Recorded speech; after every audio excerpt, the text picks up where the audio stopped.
LSU's home losses to Alabama and Georgia have negated surprising victories at Texas A&M and Arkansas. Stephen Liu, USA Today Sports. The Tigers are one of 5 teams who have losing Southeastern Conference records heading into this weekend. LSU will be back away from the FNAC on Saturday when it takes on Vanderbilt at Memorial Gym in Nashville, noon Central. SEC Network.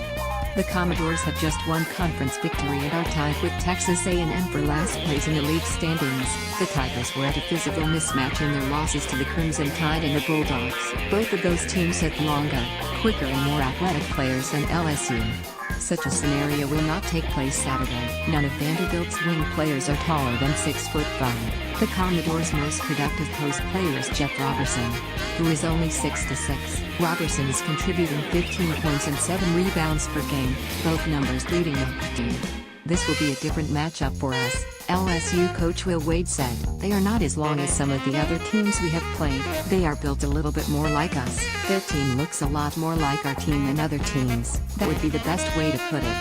Vanderbilt is not shooting the 3-ball as well as in past seasons. The Commodores are shooting 32% on 3-point shots. Wing Riley LaChance is the Vanderbilt player who is knocking down shots at a good clip, 41%. Wing Matthew Fisher-Davis is making only 33% of his 3-point attempts.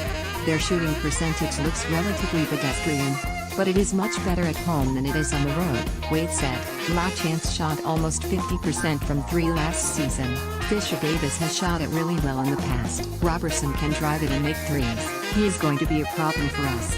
Of course, Wade is more concerned about his team. In the losses to Alabama and Georgia, the Tigers allowed 25 offensive rebounds, which resulted in 30 seconds chance points. By comparison, LSU had only 11 offensive rebounds and 11 seconds chance points in those 2 games. In 2 of the Tigers' 3 SEC defeats, they were right in the game going into the final 6 minutes. LSU was tied with Kentucky with 2 minutes to play. The Wildcats followed with a 4-point possession as they made a second field goal following an offensive rebound on a missed foul shot.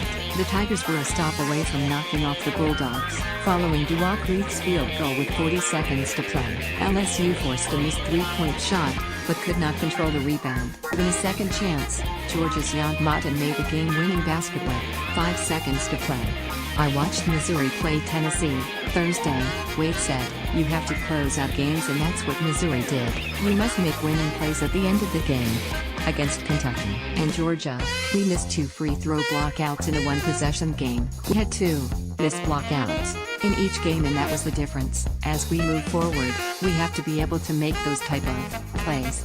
2 seasons ago, LSU won 8 of its 9 SEC home games, but the Tigers have now lost 11 of their past 12 conference games at the FNAC. The only victory came in the final home game of last season against Tennessee. LSU has had the opportunity to win each of the 3 SEC home games this month.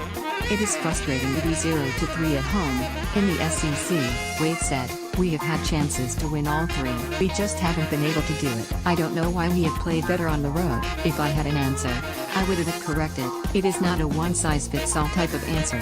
There are a lot of factors.